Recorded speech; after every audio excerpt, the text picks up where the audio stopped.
Welcome to Highly Sensitive, Happily Married, the podcast that teaches you to not only have an easier marriage as a sensitive woman, but to have one that feels more amazing by the day.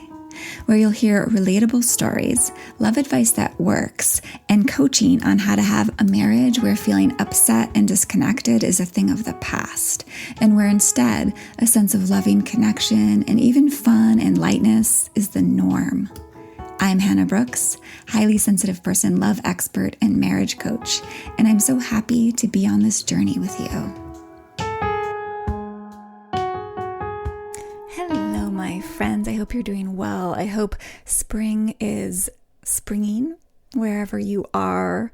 I know that for me and so many highly sensitive people, the weather makes such an impact to us. It makes such a difference. So when spring comes, when the sun starts shining, it feels so amazing. So I hope you're getting some of that wherever you are. Today's episode is not a brand new one. I am bringing back, with a few tweaks, an older episode that I think might be the most important episode I've made. Of course, I know that's a subjective thing, but you absolutely have got to listen to this episode. If you're in a relationship, if you want it to be better, if love, connection, all the goodness matters to you, dive in and listen deeply to everything that I have to say here. I really think it's revolutionary. So here we go. You ready? Today we are going to talk about making a habit of love without conditions. This is really a key to making your marriage and your experience of it really incredible. And I'm going to share all sorts of things on this today, although I feel like I could talk about love for weeks. So this is just another little tip of the iceberg, but I think there's going to be a lot of golden nuggets in here for you today. So I want to start off just by talking about how easy it is to love our partner when they're doing things we love. Right? When they're acting in ways that we admire, when they're, saying nice things and being sweet. And like, for me, it's like when my husband's sending me sweet little emojis or checking in during the day or listening really well when I'm sharing something, just like with this open, loving presence, right? Like, it's so easy to love him then. Yeah. And I'm sure you have things that makes your husband easy for you to love. But what if you could love him, feel that same full-heartedness, even when he's not doing things how you like? What if you could love what's hard to love at the moment? How would that change things in your marriage and in your life? Now, there's some confusion oftentimes about what it means to love, and I'm going to get into that a little bit more today. So that kind of misconception of what love is doesn't confuse you. So I'll get into that in a few minutes. But the thing is to understand is that love is always available. Now, we don't always know this, of course. We really do have this tendency to think it depends, that love, our ability to feel love, depends on outside circumstances, right? Again, depends on, how your husband is behaving, for example. But that actually is never, ever the case. Love is always available. It's always an option, right? Even when, no matter what. And we really can love what is hard to love at the moment, or what feels to you hard to love right now. You can learn to love that. Loving is a choice. It's actually a skill, and it's a habit that we can create inside of ourselves. Isn't that amazing? And I know this might seem a little radical to you because we've been taught that love is kind of like a blessing that just rains down upon us if we're lucky, or a gift that just kind of happens to land in us.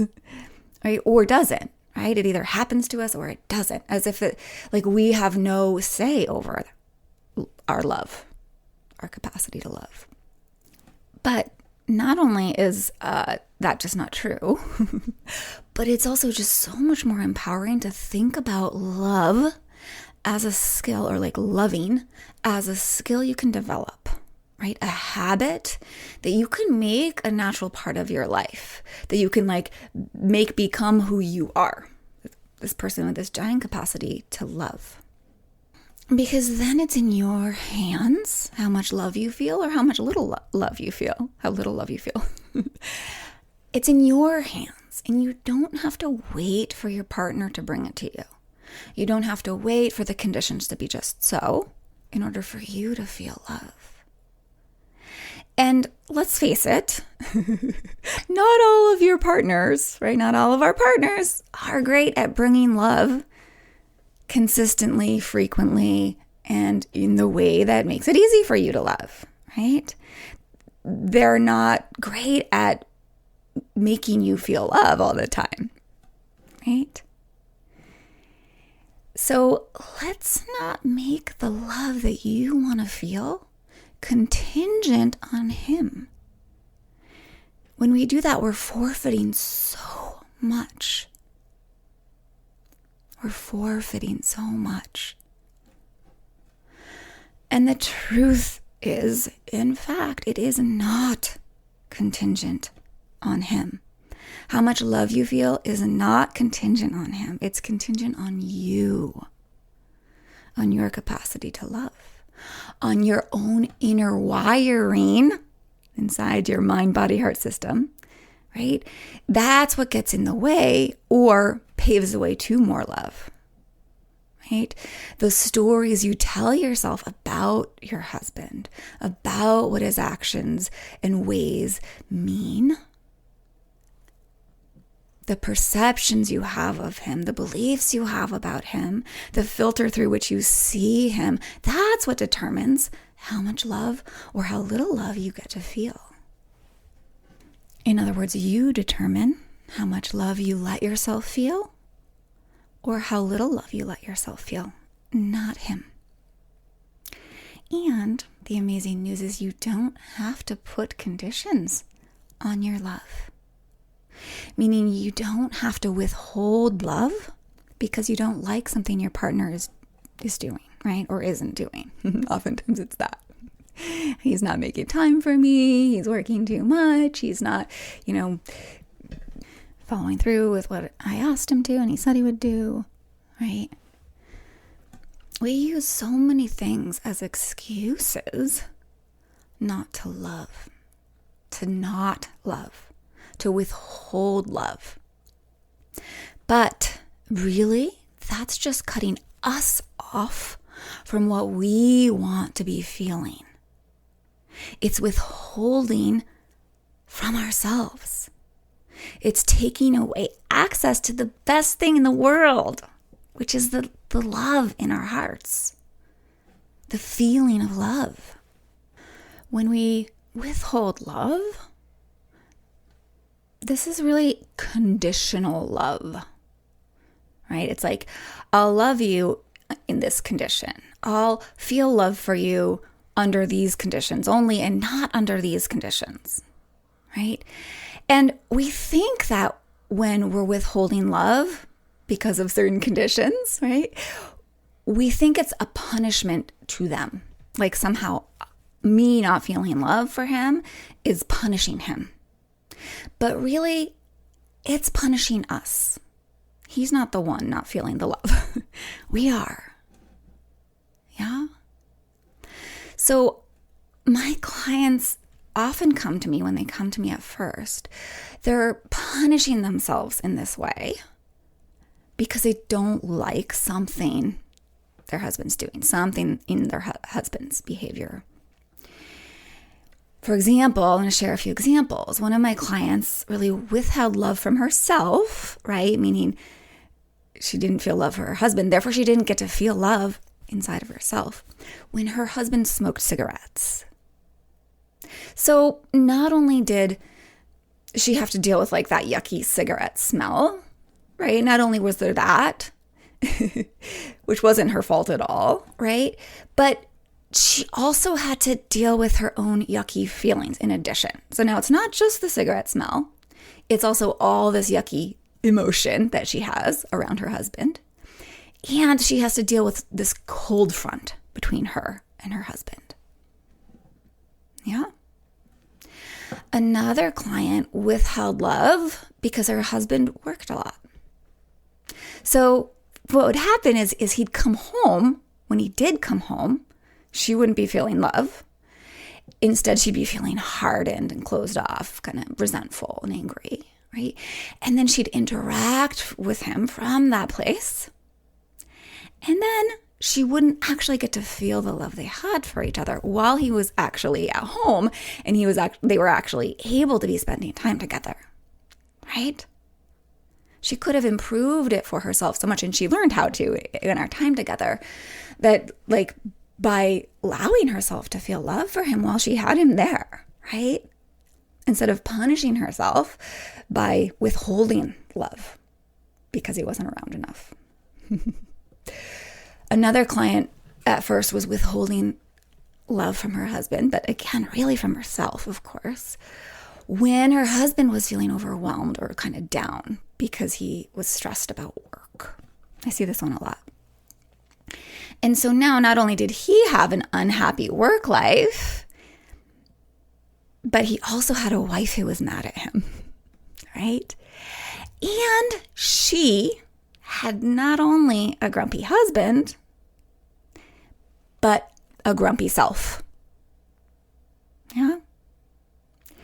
So you can see that not loving, having conditions on your love, generally doesn't produce good results. It's not going to lead to more love, right? You've probably heard me say that a lot. Not loving doesn't lead to more love. Love itself is what breeds more love. So guiding ourselves to love, letting yourself love unconditionally without condition, is actually guiding your brain and nervous system into safety and regulation, right? Guiding your brain into safety, your nervous system and mind, body, heart system into regulation. In other words, it's an act of love for yourself when you allow yourself to love. The more you allow yourself to love, the better it is for you. Guiding ourselves into love is actually a deeply loving act of self-care. One of the very best kinds of self-care possible. When we are feeling love, when we are in a space of love, it puts us in a position to be more open, to be more present, to access our higher brain, to think clearer, right? To be in touch with our hearts, obviously, to be more creative, to respond in ways to our partner, to the world around us in ways that we feel great about, right? It allows us to be at our best and highest capacity as humans when we are loving, when we are feeling love. And of course, it simply feels amazing. It feels like the best. Loving is like the best, right? When you feel love, I know you love it. And it always leads to great results in your relationships, in your life. Even if you end up not staying with your partner, right? Or even if your partner isn't able to reflect that same kind of love back to you. And, if that's the case, maybe they were not open to loving well anyway. Maybe they weren't ready, not capable for one reason or another. And that's not about you. But loving always leads to great results. It leads to the best possible results.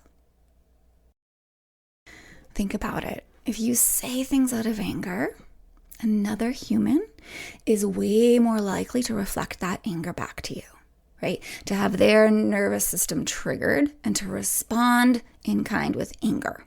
It's a funny way to put it, in kind. It's not so kind, right? But to respond with anger, especially if they themselves haven't developed a lot of emotional agency, right? Most people haven't, honestly. It's not a skill that's taught. So my son is a great example. Actually, both of my sons, my older sons. But my eldest really, really taught me about this.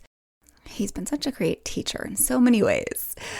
He's always been very unreceptive or like hostile when he hears an edgy tone, right? Like when I approach him with an edgy tone, like when I'm annoyed, he responds terribly. I was able to learn this fairly quickly because it was so obvious, right? When I come to him, on the other hand, like when I speak to him about something that I didn't like seeing going on or something I want him to do, when I come and, vocalize that from a place of being grounded in love, right? Meaning when I'm feeling love for him and I speak from there, he's so much more responsive. I think my words come out differently when I'm feeling love than when I'm feeling annoyed, of course. But also there's just a completely different energy to me, and he can receive that, right? It's fascinating to watch because my husband is not so great at this with the boys. He has thoughts that make him really annoyed at the boys, particularly around chores, about them not being eager to do house chores. So when he addresses them about the house chores, it's usually out of frustration, agitation, right? And bossiness and annoyance are conveyed on his tone, in his words. And the boys are inevitably rebel against him. They inevitably say something sort of snarky back or just like, no, I'm not doing that. Right? Whereas when I ask them to do a chore, I do it from a loving place. And they hear that and they respond beautifully. They're like, sure, Mom. But here's the thing. You might be like, well, yeah, that might just be you and they're a different relationship. There might be a little bit of that there. But truth is, if I ever do ask them from an annoyed place or talk to them about cleaning something up from that annoyed place, they rebel against that too. They get snarky back with me. This is an example of how love always leads to good results. Now, I want to share like the biochemistry of this, just a little bit about this, because I think it's so fascinating. Just to show you how love is always the best thing for you. It's like the best gift you can give yourself, and it produces such amazing results. So oxytocin is the hormone in our body, or maybe it's like a neuropeptide in our body that, well, it's the love hormone, right? There's a lot of it in your body when you're feeling love. When it's in a lot of it's in your body, you're feeling love and connection. They've done, studies that show like if they inject people with some oxytocin, it actually helps these people glide through, conflicts or stressful social situations really gracefully, with ease. When you have that kind of oxytocin in your body, it actually makes your body produce less cortisol, which is the stress hormone, right? And it makes us behave more like positively. And just like you show up in a more friendly way. And that's conveyed through mirror neurons, right? Other people's mirror neurons pick that up. And then, of course, they're going to be much more likely to mirror or reflect that back to you. And of course, all of this then naturally raises the oxytocin levels even more, which actually curbs stress-induced like heart rate and blood pressure rises is the word, right? And it actually decreases feelings of depression and increases your pain thresholds. When there's a lot of oxytocin in your system, this is actually one of the keys to to bringing out the gift of your sensitivity, right? Because so much of what obscures your beautiful sensitive genius, right? The superpower of your sensitivity is the stress, right? The stress and all the hard stuff. And, the intense emotions and not knowing how to work with them well, and the overwhelm, right? All of this. But oxytocin and love, that sharpens your gift of connection, like our beautiful ability to sensitively connect with our honey and with other people in the world. That is sharpened because of feeling love. When we feel love, when we have oxytocin really circulating through our system. And it actually gives us capacity. I think this is so cool and fascinating to actually read other people better. And that doesn't just mean there are cues of like love and, just reading them and knowing them well and understanding them well, but it also heightens our capacity to discern whether they are a good or safe person for us to be around. In other words, your gut instincts about like knowing who to trust and who not to trust are way heightened. It actually helps you discern whether or not people are being sincere or have genuinely good intentions.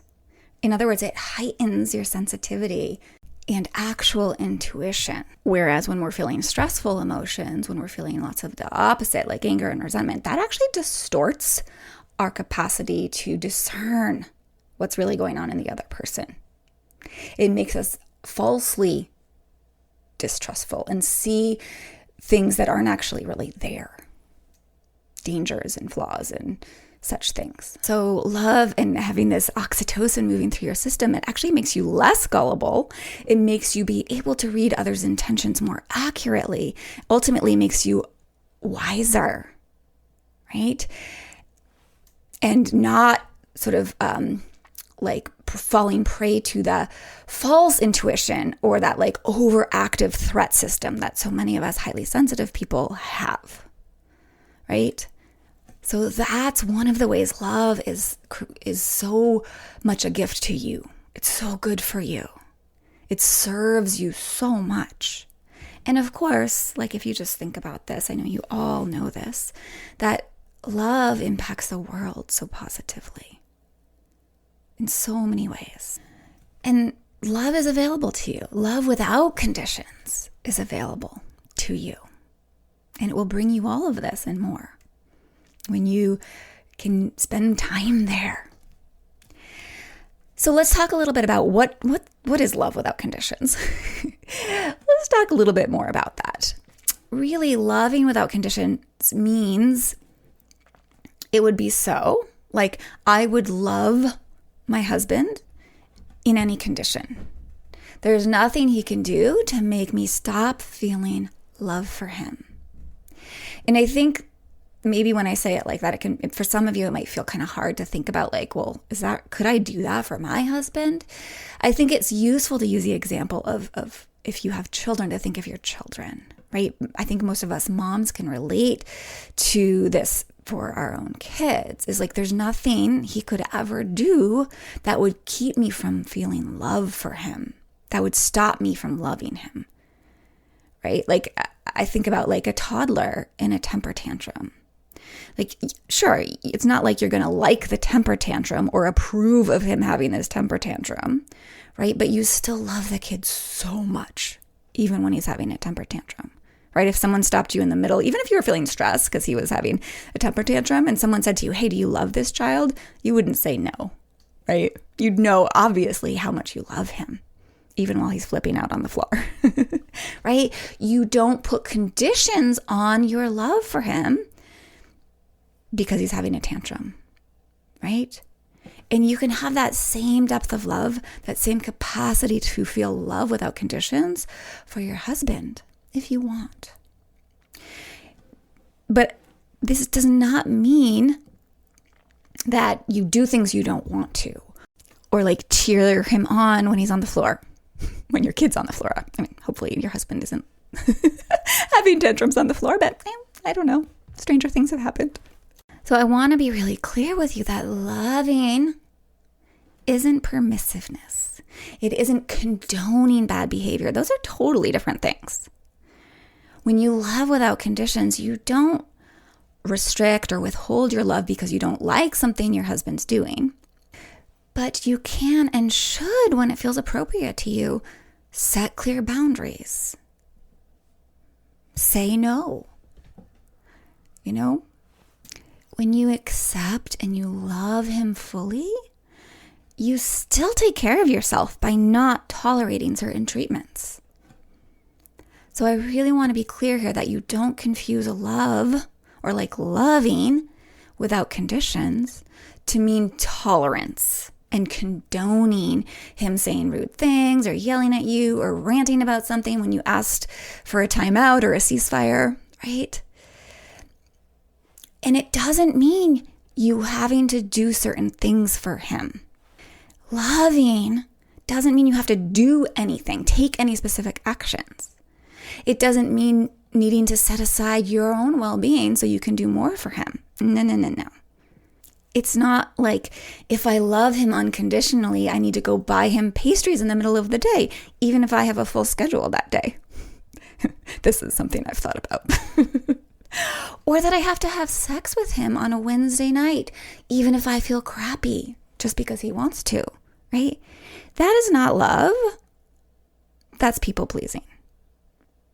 Right? Just doing what he wants when you really don't want to.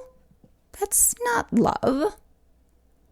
I mean, maybe if you really are feeling love and you feel like you really want to do those things, of course do those things. But don't do it just because he wants you to and you think that that's going to get you approval, right? That's people pleasing. That's not unconditional love. And so when it comes to loving without conditions, boundaries really need to come in, right? They're an important part of loving unconditionally. Boundaries set you up to be able to love without condition, right? They allow you the safety and the protection to be free to love without restriction. So use those boundaries. I might make an episode about this, like this relationship between unconditional love and boundaries. But for right now, just hear what I've just said. And if you want, you can go check out, I made an episode about boundaries, relationship boundary basics. It's called episode 51. Check that out. And I know that there might be some other worries about what it could lead to and fears about what it could lead to if you love without condition, without restriction. And if that's like a concern for you, I absolutely highly recommend you go listen to the episode Love is the Reward, episode 15. And that episode will help allay some fears and misconceptions about what love is.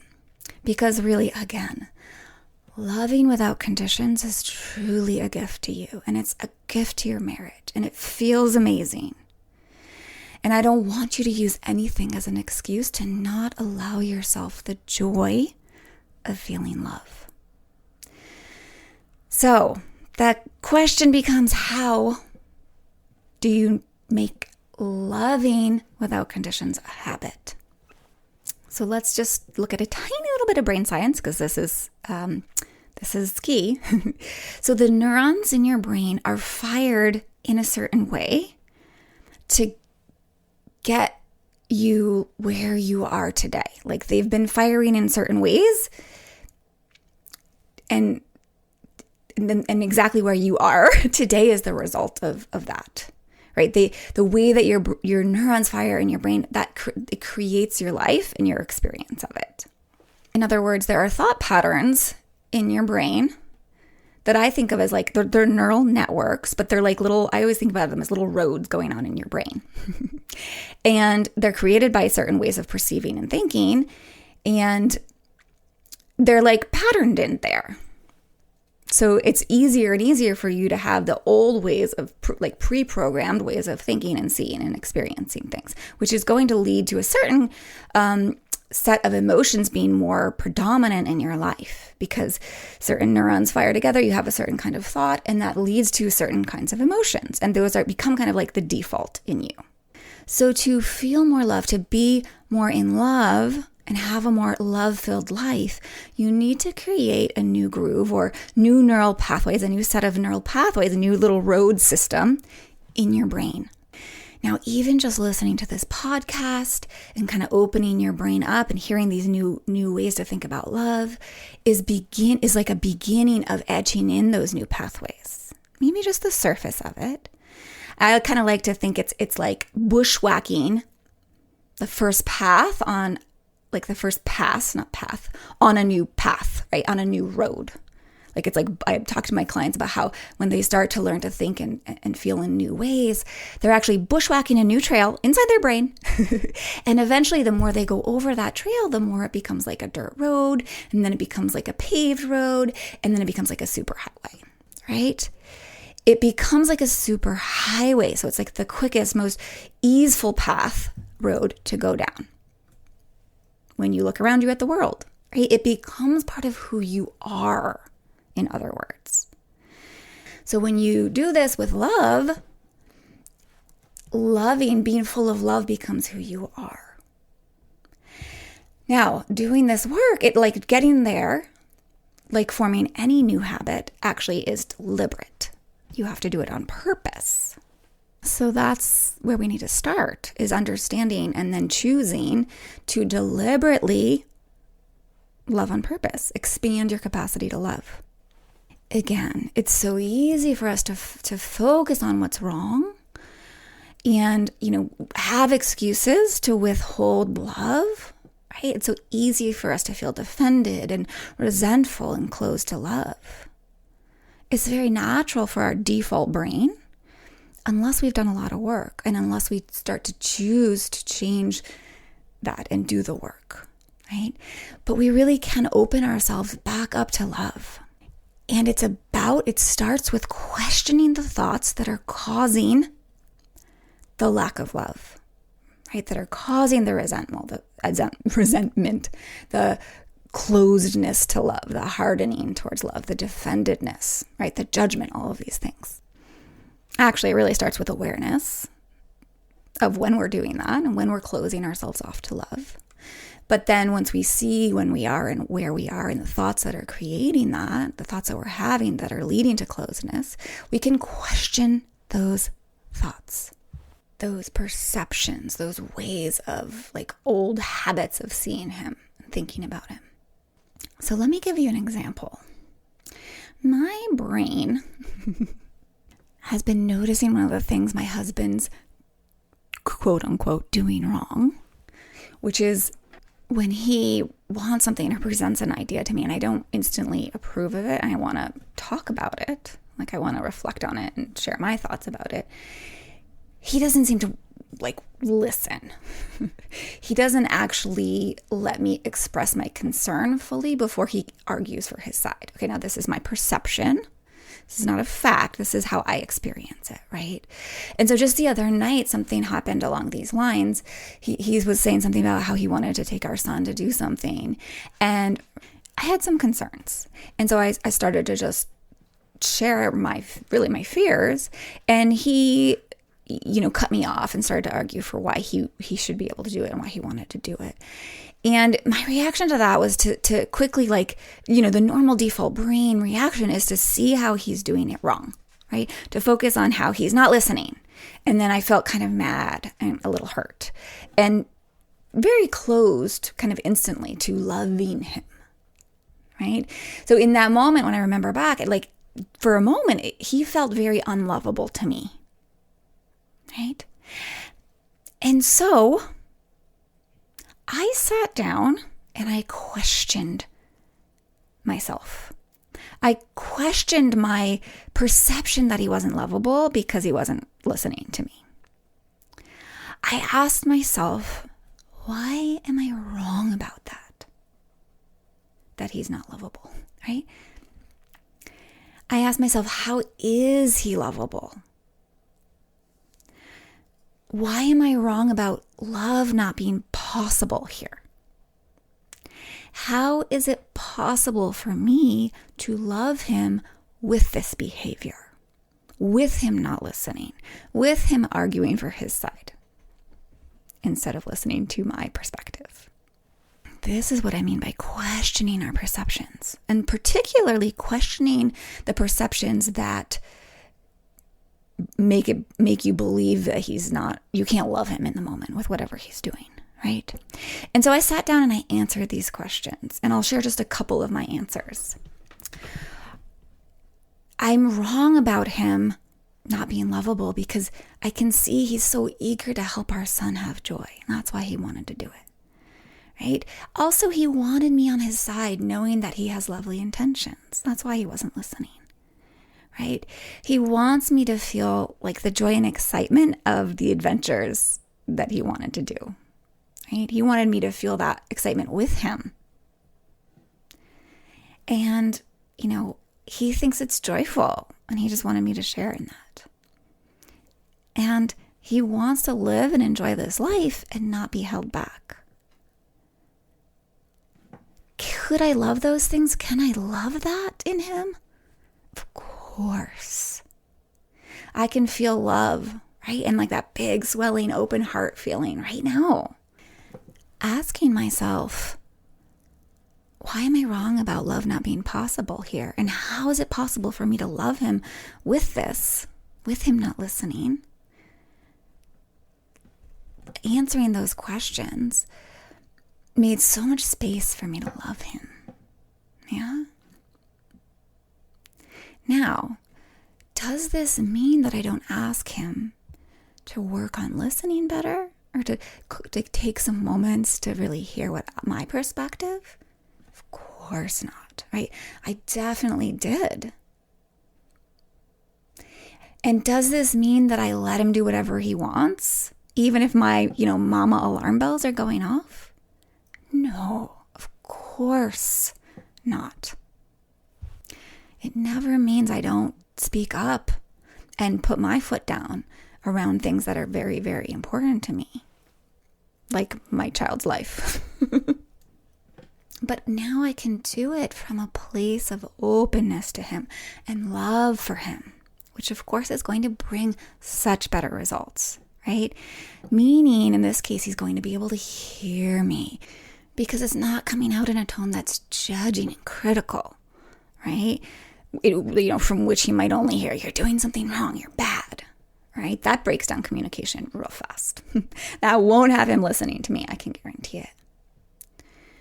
Whereas coming from love has him listening, which is exactly what I wanted in the first place, right? So for you to begin making a habit of loving without conditions, whenever you find yourself withholding love, and the signal is going to be that you feel resentful or judgmental or annoyed or contempt or condescension, right? Something like that. Whenever you notice yourself feeling that, you can ask yourself these questions, or even just one of them. Why am I wrong about him being unlovable right now? How am I wrong about love not being possible here? How is he lovable right now? How is it possible for me to love him with this going on? Really spend some time with those questions and make it a habit. That's how we begin to make love a habit. Now, of course, there's more ways to build this habit of love, right? Loving without conditions, loving so much, letting yourself feel the gift and have the gift of loving. Right? There's so many ways to build this habit, make it really strong until you have what I call a lasting love brain. And we've talked about different ones, some here on this podcast. And of course, I go into depth on this with my clients. And maybe you have your own kind of ways of guiding yourself towards more love, guiding yourself back to your heart. And I applaud any effort at it, because no effort at love is ever a wasted effort. So go make that effort. Begin to build this habit of loving without conditions.